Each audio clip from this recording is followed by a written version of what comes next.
কিন্তু শেষ।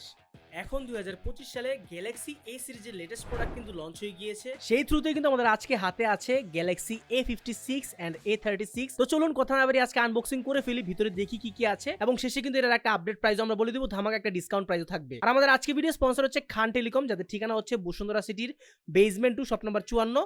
তো চলুন শুরু করা যাক আজকের unboxing. This is Galaxy A36 5G box and this is Galaxy A56 5G box. Unboxing করলে আমরা ডিভাইসটা দেখতে পারবো। ডিভাইসটা নিয়ে একটু পরে কথা বলছি। ডিভাইস যদি আমরা সাইডে রাখলাম, ভিতরে কিন্তু আমরা দেখবো কি দেওয়া আছে। সিম ইজেক্টর পিন কিন্তু এখানে আমরা পেয়ে যাবো। পাশাপাশি ভিতরটার দিকে যদি দেখি তাহলে কিন্তু পাবো হচ্ছে কুইক গাইড, দুইটা ফোনের মধ্যে সেম। এখানে হচ্ছে USB type A to type C cable. A56 এর ক্ষেত্রেও কিন্তু same, sim ejector pin, quick guide and হচ্ছে USB type A to type C port. এখানে কিন্তু এক্সট্রা কোনো চার্জার আমরা পাচ্ছি না। চলে আসবো হচ্ছে ডিভাইসটাতে। This is Galaxy A36 5G। Just look at this colour, একটা মার্বেল কালারের মতো লাগতেছে, হালকা হোয়াইটের মধ্যে ব্লু। পিছনে ক্যামেরার যে রিংটা সেটা কিন্তু হচ্ছে পুরোপুরি ফোন থেকে অনেকটাই আলাদা। সাইডে প্লাস্টিক ফ্রেম ব্যবহার করা আছে, সামনে কিন্তু সুপার অ্যামোলেড ডিসপ্লে পেয়ে যাবো। এবং এখানে কিন্তু A56 5G, পিছনে পুরোপুরি গ্লাস বডি, সামনে কিন্তু গ্লাস, এবং এখানে সাইডটা কিন্তু পুরোপুরি মেটাল পাবো। এখানে কিন্তু এটারও কিন্তু ক্যামেরা কিন্তু বডি থেকে অনেকটাই আলাদা এবং দুটো ডিজাইন কিন্তু একদম সিমিলার দেখতে। A36 5G বর্তমান প্রাইস হচ্ছে 38,000 টাকা এবং A56 এর বর্তমান প্রাইস হচ্ছে মাত্র 48,000 টাকা, মানে স্টার্টিং প্রাইস। নিতে হলে কি করতে হবে? বসুন্ধরা সিটির বেসমেন্ট 2 শপ নাম্বার 54 খান টেলিকমে আসতে হবে। ধন্যবাদ সবাইকে।